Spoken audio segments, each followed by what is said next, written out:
Well, hello everyone, and welcome back to another episode of the Cliff Ravenscraft Show, a podcast devoted to helping you take your message, your business, and your life to the next level. This, my friends, is episode number 464, and I am your host, Cliff Ravenscraft, the podcast answer man. And this week, I have another conversation lined up for you this week with my friend Leslie Samuel from Become a Blogger. Now, many of you who have been listening for a very long time, you probably recognize the name of Leslie Samuel. He was a guest on this podcast twice before. One episode devoted totally to his story about how creating online content, specifically YouTube videos at the time, on the topic of biology actually helped him land his dream job of becoming a college professor, even though he did not have the number one requirement of becoming a college professor, which is actually having a PhD.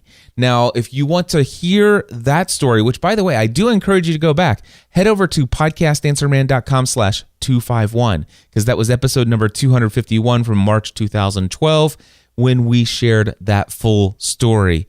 At least that was the full story at that time. Things have changed for Leslie since then. He has since left his dream job to actually create his dream business. And in this week's episode of the Cliff Ravenscraft Show, I am going to now share with you a pre-recorded conversation that I had with my great friend Leslie Samuel earlier this week that I believe is going to inspire so many of you. Let's jump into that right now. Leslie, what is up, my friend? Not much, man. How are you doing? I have never been better. It gets better every single day. If you didn't answer that, I would be like very disappointed. That's what I expect, man. You know, I've had that saying for so long, and every time I've ever said it, there have been times when somebody will ask me, and I don't say that because there have been some, there are always ups and downs, right? Definitely. But you know what? Ever since I got back from the Tony Robbins event, that has been my response. And it's dead on, dude. Every single day, new gifts from God, which are, these minutes that he's given us that are priceless, life is just awesome.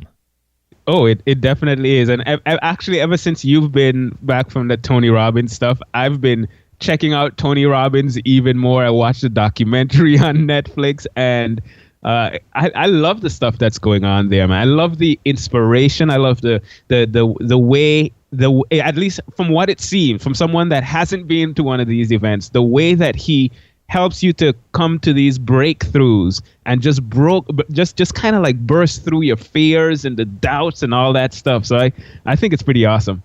Well, I've invited you on the show again, and I think this might only be your second time. It could be your third. I can't remember. Do you know? I think it might be the third. I think the first time it was like when you were doing a Blog World or something of that sort. Yeah, that I believe that's right. But there was an entire episode for anybody who's listening and wants to hear the beginning part of Leslie Samuel's journey, episode 251. And by the way, this is episode 464, so it's been a while. Oh, wow. It has been. Man, has it been that long? It was March 2012 that we did the full-blown Leslie Samuel expose of how you basically you created YouTube content about something you were passionate about biology, and it ended up landing you your dream job as a college professor, even though you didn't have any of the qualifications that were required to get such a position. Oh, man, I remember that interview very clearly. But, man, so much has happened since then, man.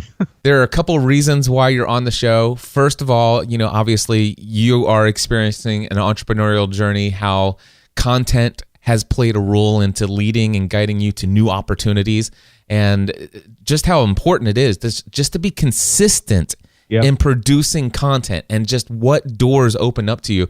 You're a perfect example of that. Let's just say, I want to encourage people, if you want to go and learn more about Leslie Samuel's earlier part of his journey and how he landed his dream job as a professor, go back, podcastanswerman.com/251. But let's just assume somebody remembers that conversation because they've been following you ever since, or somebody's just listened to that. You landed your dream job as a professor. What happened with that job? So this is interesting because For a lot of people, the story will go like this. I had this job and I hated it and I wanted to get rid of it. For me, that's absolutely not the case. I actually loved my job. You said dream job, right? It was what I wanted to do. I wanted to be a university professor. And then I was a university professor and I enjoyed it. But then a number of things happened. Number one, I was a university professor and I was doing my online stuff on the side because I needed to make some more money to make ends meet. My wife wasn't working anymore. She was at home with our son, or my son came after I became a university professor, but she was at home. And I needed to make some more money. So I'm doing the university professor thing. I'm running my online business.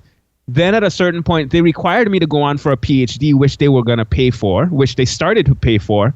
And I was running in like every single direction on all cylinders and all of that, with one thing that was a significant problem for me. I was hardly able to spend time with my family. I was hardly able to, we had our son and my wife was working like around the clock with him, and I wasn't able to be there the way that I wanted to be there. The reason why you wanted to keep the side business going is to pick up some extra income. That was one reason. The other reason is because I love what I do online. We're going to come back to that for sure, because that obviously that's where you're at today. But there's this thing on the side, it's generating some income. Now, was the PhD a requirement of continued employment as a professor? The way it was, I could work as a professor for 2 years, but within 2 years, I had to start working towards a PhD. So I waited the full 2 years. And then at the end of the 2 years, I started working on the PhD because that was a requirement of my employment. Was the PhD, was it something that the pursuit of that, it wasn't really on your list of priorities, or? I could care less about a PhD. I don't need anyone to call me doctor or anything of that sort. I don't have a problem with PhDs, but it wasn't something that, I was passionate about. Like, yeah, man, I can't wait for that, to walk down the aisle and get that big diploma. No, I didn't really care about that. It was just something that I was doing to satisfy my employment. And actually, I was doing a PhD in leadership. And the reason for that is because it seemed like the easiest PhD for what I was doing and where I am. And it's something that you could kind of customize. It allowed me to be able to do a PhD and even focus that PhD on what I was doing online. So it seemed like the easiest way to get those letters to satisfy the requirement. So you obviously wanted to spend more time with the family, and doing the online business, being a professor and pursuing a PhD, all of that's way too much because it's not giving you time for your family, which is where your priorities are. If you would have just said, you know what, let me put off the side business for a while. Let me shut down the online pursuits and let me focus on my professor job and pursuing this PhD. If you got the PhD, would that have increased your income in such a way that you wouldn't have needed the side business? No, it would have increased my income slightly. I would have made $10,000 a year more. I guess, technically speaking, I wouldn't necessarily need the side income. At a certain point, my wife would start working again as well, so we'd be fine. It's not that we'd be struggling. But if you wanted your wife to stay at home and not have to go back to work, and you got your PhD, you got the extra $10,000 a year, would you be able to live the life that you want to live without the side income? I would be okay, but I wouldn't be able to live the life that I want to live. What happened? Why are you no longer a professor today? So there was one thing specifically that happened that triggered thoughts about everything else. And the thing that happened was my mom back in 2013 was diagnosed with breast cancer. And she's in St. Martin. I'm originally from St. Martin. She was going to Colombia for treatment. I went down there to be with her for a week, and then I came back to my job because, I had to continue working. And when that happened, it kind of triggered an avalanche of thoughts in my mind. Man, I can't be there for my mom the way that I want to be. I am not there for my family the way that I want to be. I am running around like this crazy person in the pursuit of a PhD and teaching and all that good stuff. And then I looked at the professors that were teaching with me that had been doing it for 20-something years to see if the future looked any different. And it didn't. They were hustling the same way that I was hustling while I was working on a PhD. I mean, they were doing their research. They were doing this. They were constantly going. And when I saw what they're doing 20 years later than where I am at, I thought to myself, is that where I want to be in 20 years? And the answer was absolutely not. I had a conversation with my wife. I remember this conversation because I told her about everything that was going on and the stress that it caused and all that good stuff.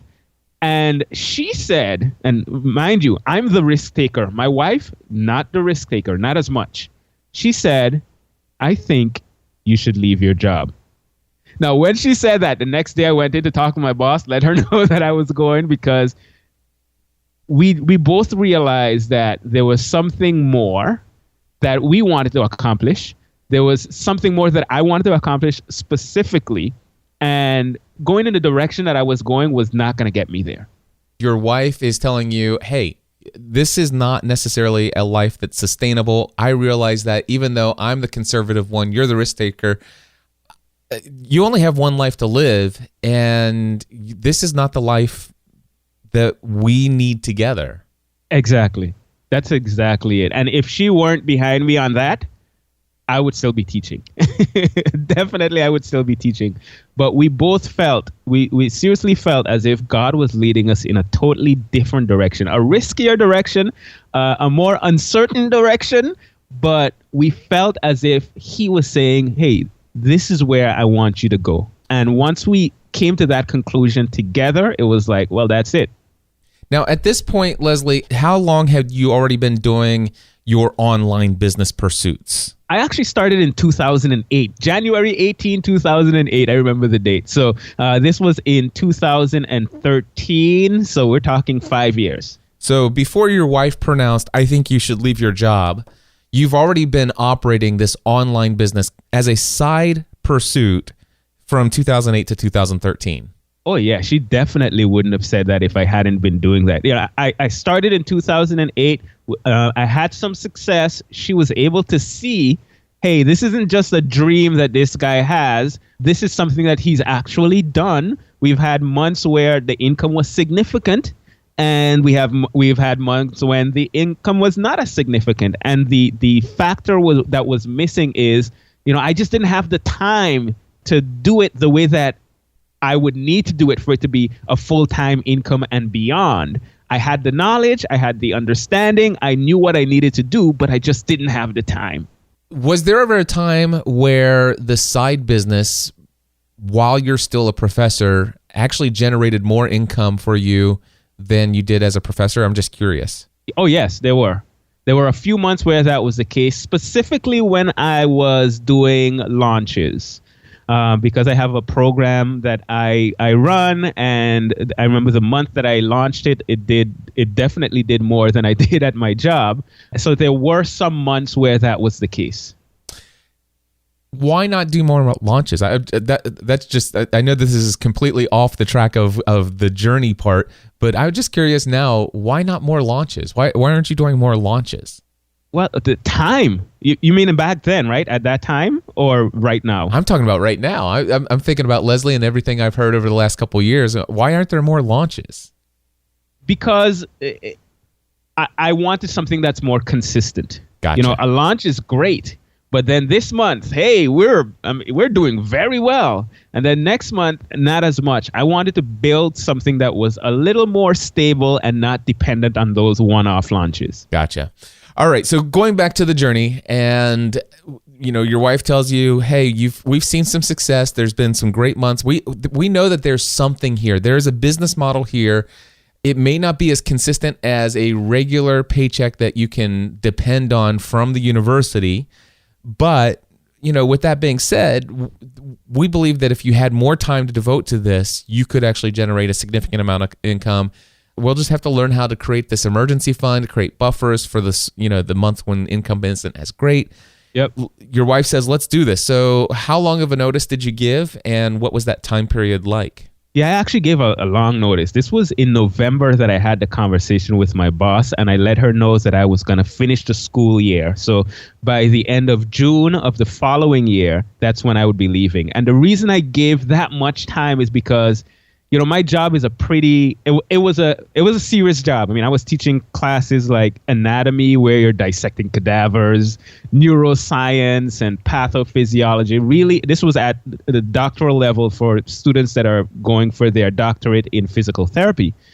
So to find someone for that position takes time, takes a lot of work. And then we had to have kind of like a transition period where they were working with me and I was training them on certain things and getting them up to speed with all of the things that were a requirement for that job. So they had a significant amount of time from about October, November, all the way to the end of June. And what was that time period like when you went into the day job, the professorship, teaching and preparing for these classes, but yet you knew that you needed to start ramping the side business things up a bit? It was hectic, dude. I mean, because I know that, hey, I'm going to be leaving my job. I need to start building my business. Okay, so that's one part of it. Not start building my business. I need to kind of take things up to the next level. That's one part. The next part is I still have a tremendous amount of responsibility at my job, and I can't let that slide. That's another part. The other part is, well, yeah, I'm trying to build my business, but I still have the same amount of time that I had before. So while I want to, and we have our little son at home, the time still wasn't happening. And as much as I tried to hustle, the hustle wasn't enough during that time. I remember one day specifically, I just finished my anatomy lab and I was walking away from the lab and going to the car to drive home to work on my business and to prepare for classes for the next day.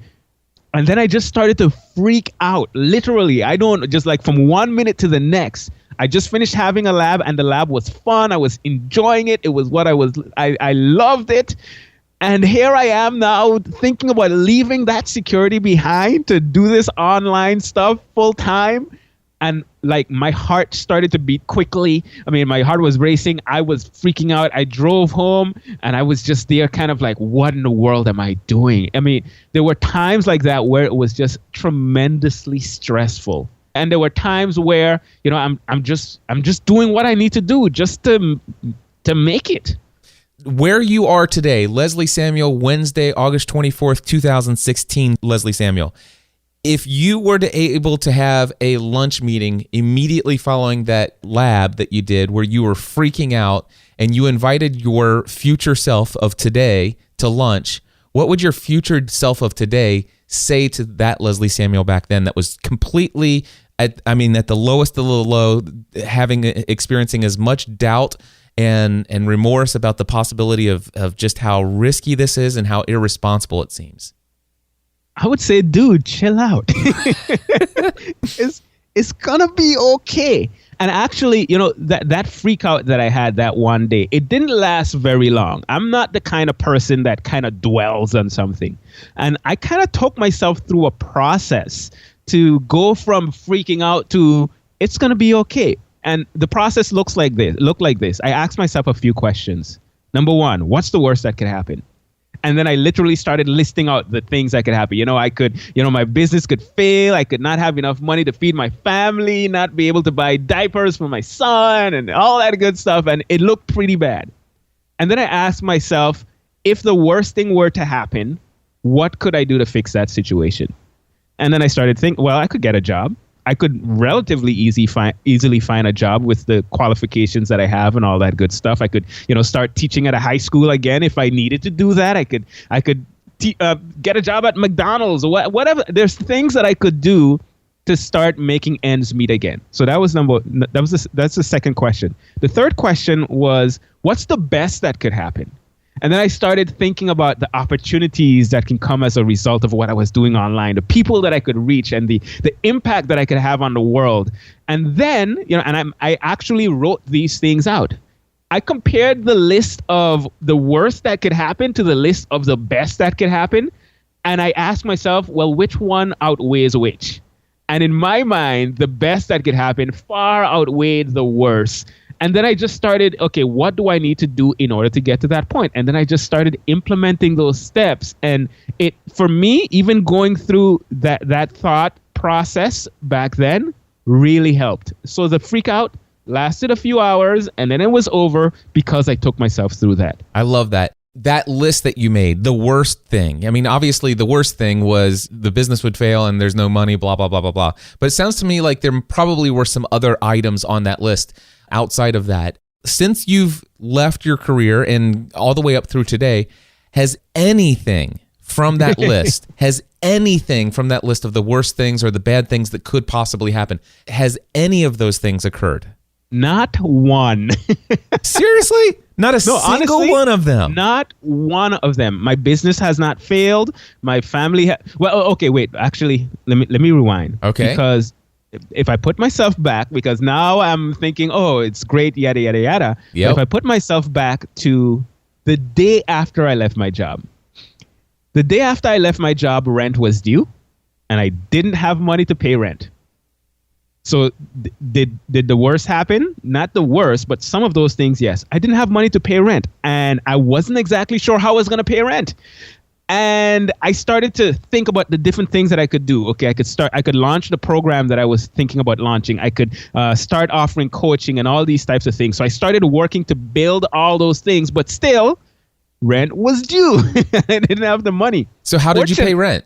Fortunately, I miscalculated my paychecks, and I was the first, I think, was a Monday or something of that sort, and the Friday my last paycheck came through when I thought my last paycheck was 2 weeks before. So the Friday I woke up and it was the 5th, and money was in the bank account. I said yes, I praise God. I ran to the rental office and I paid rent and all that good stuff. And you know what? There was a period for about 4 or 5 months where it was just a struggle. Yeah. We had to make decisions as to, are we going to buy this amount of diapers or are we going to buy this amount of food? And having to balance that out. And, my wife coming to me and saying things like, hey, we need to buy such and such. And not we want to buy such and such. We need to buy such and such. And my response is kind of like, yeah, I know, but we don't have the money. That was difficult, dude, to be able to tell to look your wife in her face and say, I know this is what we need, but we don't have it. How did that particular circumstance, whether it's happened once or even more times than that, on those occasions, how has that impacted your marriage? I mean, obviously there's some stress and maybe even some disagreement and maybe even an argument, but the overall lasting impact, how has it had an impact on your marriage when the finances are such a struggle? That's a good question, right? And I think the answer to that is we made it when we couldn't. We made it when we couldn't pay for the things that we needed to make. I mean, to buy. We made it when we couldn't necessarily pay rent on time or when we were all stressed out because of finances, but we were in it together. It wasn't a decision that I said, you know what, I want to be an entrepreneur and wife, you are going to follow me regardless. No, this was a decision that we made together. And I think because of that, yes, it's impacted us in a positive way. Was it always beautiful? Absolutely not.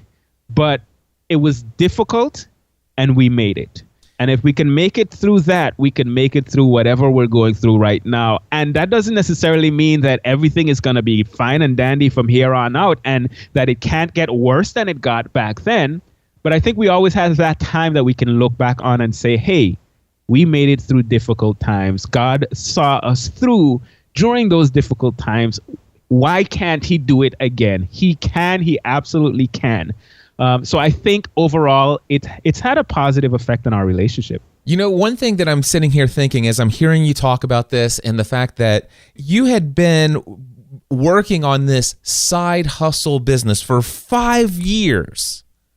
And by the way, Leslie, you're one of the most likable guys I've ever met. I mean, oh, thanks. And if I think about all the friends I have, and you and I both know, I could drop some names, and there's some pretty impressive people that you and I are both connected to, and certainly that I might be connected to that you're not yet connected to.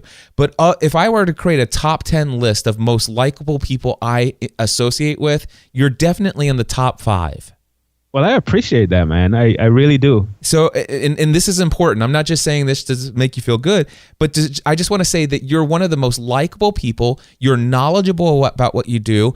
You have a great gift for teaching. You have a great personality that wants to help and serve, and you love people, and you get really excited when you see people succeed, and they love you when they hear about you. And not only that, Leslie, you're also connected to some pretty connected people who are consistently telling other people about how awesome you are. So for 5 years, you've been building this thing, and then you leave your job to go do this full time. And this is the key thing, and this isn't to say anything about you. I think this is something that I, as a coach and a mentor to other people, I want to expose the truth of what this is. After 5 years of building a massively growing audience and being as connected as you are and as likable and as capable as you are, having an existing audience and doing this for 5 years, you still experienced struggles to the point where, you know what, you didn't even get rent paid on time a couple times. Yeah, it's easy to look at people that those people seem that like, man, things are just great for them. And I think even, the way we interact on social media, we share a lot of the positive things. If I have we criticize that, but if I have a photo album, right, at home, I'm not going to take pictures of the terrible things that happen and put it in the photo album. That's just not typically what we do. That's not what we share. But when you see us on social media, we share a lot of the positives. Now, some of us go beyond that and share, positive and the negative. And I think it's important for us to have a realistic perspective of what it takes in order to get to the point of that we see so many people. They look so successful. They do a launch. It brings in 6 figures. It this and that and yada, yada, yada. And I've been working so hard, and look at where I am. And the reality is, behind all of those successes, most of the successes that I've seen, unless someone came from a wealthy family and all that good stuff, and even in those cases, there's a lot of struggle to get to that point. And almost always a lot of time. Exactly. And we're not talking 6 months. We're talking sometimes 2, 3, 4, 5 years. Well, think about it, right? 2008 to now 2016, that's 8 years. Is my business where I want it to be right now? Not necessarily. It's still a struggle. It is still a struggle. And the moment we think, all right, I've arrived, I no longer have to put in the work, that is when we make ourselves susceptible to our demise. Absolutely. And I think we need to continuously realize the fact that in order to be successful, you have to work. You have to work hard. You have to keep yourself, you have to keep educating yourself. You have to keep learning. You have to keep pushing, because that's the only way we're going to really accomplish anything great. Absolutely. And I'm so glad that we've brought this conversation to this place, because Leslie, I know you do some coaching with some people as well. I've been doing a lot of coaching and mentoring with people, and the number of people who have come to me and say, Cliff, I have an idea for a side business. I'm like, how long have you been doing this? Well, I don't have a blog yet. I don't have a podcast. I don't even have a mailing list. I don't have an audience. Okay. Tell me what you want to do. Well, I have a lot of experience, and I have a desire to help people.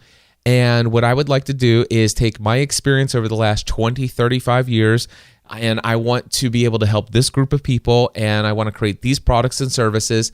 And basically, within the next 18 months, I want to be able to leave my day job and pursue this as a full-time career and make at least as much money as I'm making in my day job.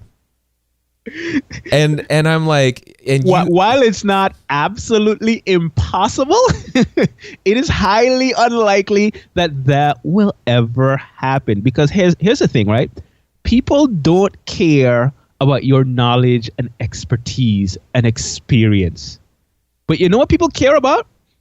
If you are someone that has been providing them with value consistently over a long period of time, you've earned yourself, at least in their minds, you've earned the position of someone that they're gonna buy from, or someone that they're going to trust to help them make very important life decisions, because you've been there consistently. You've showed up. You've become that trusted expert's friend, and you cannot accelerate that process. You can't just rush through that process. That is something that takes time. Absolutely. So you've left the day job, you left the professorship, you're running your own business. You've been doing this for 2 or 3 years now, right? 2.5 years going on 3. All right. Yep. When you first left, give me the types of income streams. Like within the first 90 days of doing this full time, what were your sources of income? All right. So the first thing I did was I knew that there were 2 main things that I wanted to do, and it all had to do with coaching people. One, I wanted to set up a membership site where people can come and join and get courses and training and ask me questions and all that stuff. That was bucket number 1. And when I initially launched it, I launched it as a beta test with I think it was 20 students at the time, just to bring some people in and test out the process that I was developing to help people go from, I have no idea what I want to do, to how do I, choose a topic, how do I build a blog and drive traffic and monetize and all that stuff. So that's the first thing I launched. The second thing I did was I started to offer one-on-one coaching, because I had a lot of experience with blogging and I wanted to help others that wanted to take their blogs to the next level. So I was very specific about the type of people that I wanted to work with. I had a certain criteria in terms of traffic that they already had to have. And the reason I did that is because I wanted to be able to come into their business, make some tweaks, and have them see a significant change in their income. So that was number 2. And number 3, actually there were 4. Number 3, I started to really do some more extensive affiliate promotions where I would create all kinds of training to help people to understand how to use specific types of software and get an affiliate. I would get an affiliate commission whenever they sign up for that. And number 4, I also started working with Social Media Examiner to run their membership site, the Social Media Marketing Society, and that was a contract position. So between those 4 things, I started to reach to the point where I was making ends meet. The coaching membership, you had those 20 students originally. How much were those 20 students paying? They were paying $27 a month. Okay, so 27 people paying $27 a month. One-on-one coaching, how did you package that? Was it one-off calls, packages for several months, and how much did you charge? It was a monthly program. I was charging $500 a month. We'd get on 2 calls a month, and they'd have unlimited access to me via email in between those 2 calls. Affiliate promotions. Now, I'm not going to ask you about your contracted work with Social Media Examiner, so if you're worried about that question's not coming. That's obviously a private thing between you and Social Media Examiner. But just to know that that's contracted work, they're paying you an agreed amount for the work that you do for them, which is awesome. Exactly. But for affiliate promotions, I'm sure you're able to discuss about how much would you say was coming in on average back then from affiliate promotions? Back then, I think it started around maybe $1,000 a month in total, between $800 and $1,000 a month in total, because I was focusing on things like, GetResponse is a service that I use and I promote for a number of different reasons, and that's a recurring monthly commission. And there were some others that I promoted. Of course, there's hosting, and those were the main 2 that generated that income. So back then, that was about maybe $800 to $1,000. What would you say within the first 90 days, how many clients were paying you one-on-one for coaching? I think I started off with either 4 or 5. And the way I did that is, I actually didn't do hardly any marketing for it. There was a podcast episode where I spoke about how to offer coaching. And then at the end, I said, hey, by the way, I am offering coaching. If you're interested, come and fill out this application form. And that was it. And then the first 4 people started, and I hadn't advertised that service again for the next 2 years. All of the other clients just came from referral from previous clients. Those are your 4 streams of income within the first 90 days of doing this business. What are your income streams today? Are there any additional streams of income? No, those would be all. Well, there was a time where I started doing some consulting for for GetResponse, actually. So in addition to the contract work that I was doing for Social Media Examiner. I started doing some for them, reviewing, giving them feedback on features and products that they were working on. Gotcha. So it's another contract work, but contracted work, if we put that into a bucket, that would still be item number 4. Exactly. So it's still those 4 income streams to date, but the proportions have changed significantly. Excellent. So today, how does the coaching membership look? Okay, so the coaching membership is still around the same price. Okay. It's still, not around, it's still $27 a month, depending on how you join it. The first month is free now, and then you continue on with the $27 a month. The one-on-one coaching, the price has increased to $700 a month now. And the affiliate stuff that I'm doing, that, of course, makes up a larger chunk of my income now. I think I get between maybe closer to $2,000 with everything combined. So there's that. There's the coaching and the membership site. That's a bigger chunk of my income now, and the consulting for Social Media Examiner and GetResponse. That's significantly smaller than it was back then. Have you reached the point now that you're 2.5 years into this, where your income has reached on average the same as the professorship, or has increased above it? It reached the same as the professorship after 5 months. Oh, wow. So it took 5 months. It took 5 months, and I matched my income, and then it increased from there. Since it increased from beyond my professor's salary, it has never dropped below it. That is awesome. That's one thing, and I can almost assume this, but I want to just get it out here. Let's just assume that you would have gotten the extra $10,000 a year as being a PhD in the professorship. Has your income from your business today exceeded even what that would have been? Definitely. See, I love it. I love it. Because that's the thing. There's no ceiling on your income at this point. Yeah, but let me tell you one thing that has happened, that just to put it all in full context, it increased significantly above what I was making as a professor. As a professor, I was making about $6,000 a month, and my income from my business went to about $11,000 a month. And then it kind of came down over, when my daughter was born, it came down to about $7,000 a month-ish, maybe a little higher than that. So it's kind of come down significantly, because when my daughter was born, which was early this year, I just took a break from work, like completely, almost completely. I was still doing a little bit here and there, but I didn't want this second birth to be like the first birth where I wasn't there. I was hardly there. This one, I spent significantly more time with my family, and of course with my son, especially so that my wife can be with my daughter and all the stuff that comes along with that. So I just withdrew from business for a minimum of 2 months, and then since then it's kind of increased a bit, and now it's back to, hey, I'm working fully on my business, so that I don't want my income to drop any lower than it did when my daughter was born. Right. So I'm working on bringing it back up. But that's kind of how it has gone. And I know I'm disclosing a lot there, but I'm kind of an open book. Well, but that's how it's been on that journey since leaving the job. Well, I appreciate that. And I know my audience appreciates that too, because, I don't expect everybody to reveal their numbers or be that authentic and transparent about all these things. But when you are willing to do that, it really does give people an idea of what's possible and what some of the real numbers are and stuff like that. And how cool is it that you could take 2 months off to experience that? I mean, it's something that you couldn't do as a professor. And I had the same thing. I took off 8 months in 2015 to work on my health and fitness. Yes. I mean, literally, I did almost nothing for 8 months of 2015, and my business was still generating enough income to keep everything running smoothly. Nothing got behind. There was no, we still remained debt free, all of that stuff.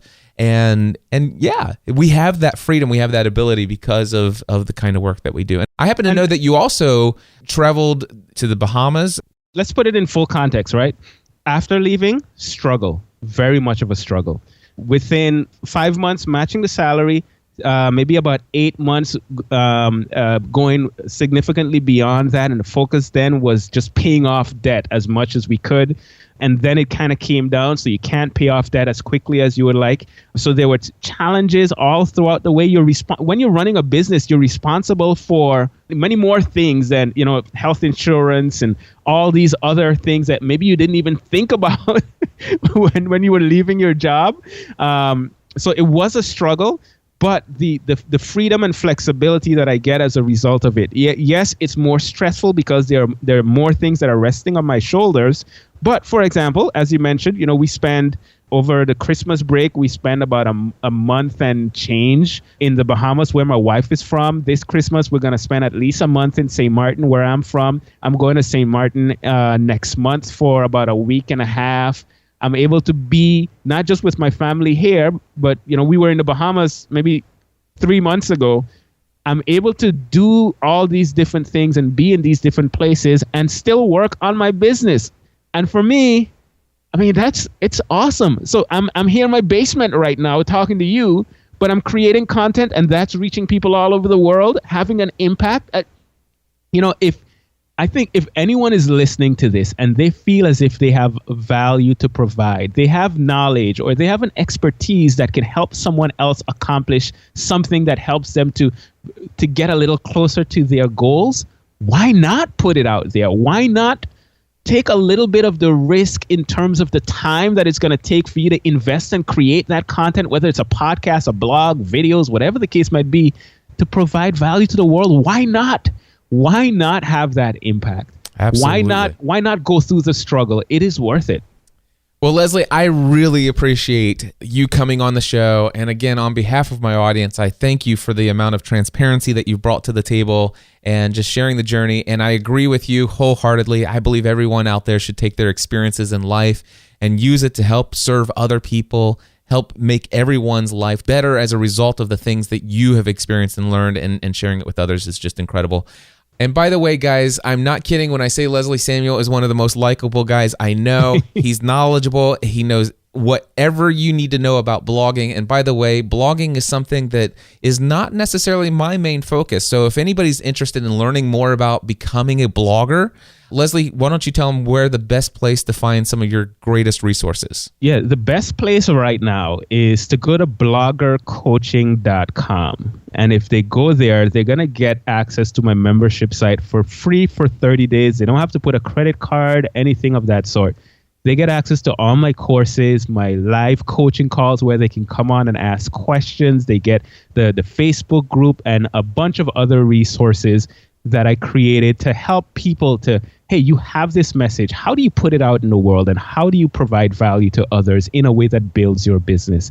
So 100% free for 30 days. If after the 30 days they want to continue, they can join as a member. And I just know that they're going to love it and get a lot of value from it. Awesome. And that's bloggercoaching.com. Correct. Well, there you go, my friends. That was my conversation with my great friend, Leslie Samuel. I hope that for many of you, this has been yet another entrepreneurial story of encouragement and inspiration for you to take your message, your business, and your life to the next level. And of course, I also hope that it's maybe a little bit more of a realistic expectation of what might come as a result of trying to build an audience. The fact that it could take you years to build an audience and to give you a little bit of an experience of generating some income over the course of several years, to the place where finally you do discover that you can make enough income that it might be possible for you to eventually leave the day job. Again, possibly and almost likely several years after you started building that audience, consistently creating content and delivering value, being someone that your audience comes to know, like, and trust over a significant period of time. And then things have the opportunity and the potential to take off. One of the things that I just want to remind people, Leslie had been building this thing for 5 years before he finally left the day job to pursue it full time as his career. And then after 5 years, it still was a massive struggle for 5 months. Now, the fact is that after 5 months, he was able to replace that income, and it's never gone below that since. And that's pretty incredible. But I don't want you to focus on that. I want you to focus on the fact that it took 5 years of building that audience and testing some things and generating some side income to kind of get a feel. And also, for those of you who are married, the support of the spouse. I cannot emphasize that enough as well. But yet this is more in line with what I have seen and experienced with all of my friends online, and even some of the people who are super successful today. Some of the names that I could bring up, you would recognize. You look at them today and you think, oh my gosh, I'd give anything to do what they're doing. And if I could ever get those guys to be as transparent behind the microphone as they have been with me personally in private conversations, I think you'd be blown away by the amount of struggle and temporary defeat that even the most successful people you look up to and idolize as your online mentors. And I will tell you that it's not an easy road to become an entrepreneur. But you know what? My great friend David Foster once told me, he says, Cliff, I don't need easy. I just need worth it. Hey, that's going to wrap it up for this episode of the Cliff Ravenscraft Show. I do want to remind you that my next session of Podcasting A to Z is coming up on Monday, October 3rd. This will be my 27th time doing Podcasting A to Z.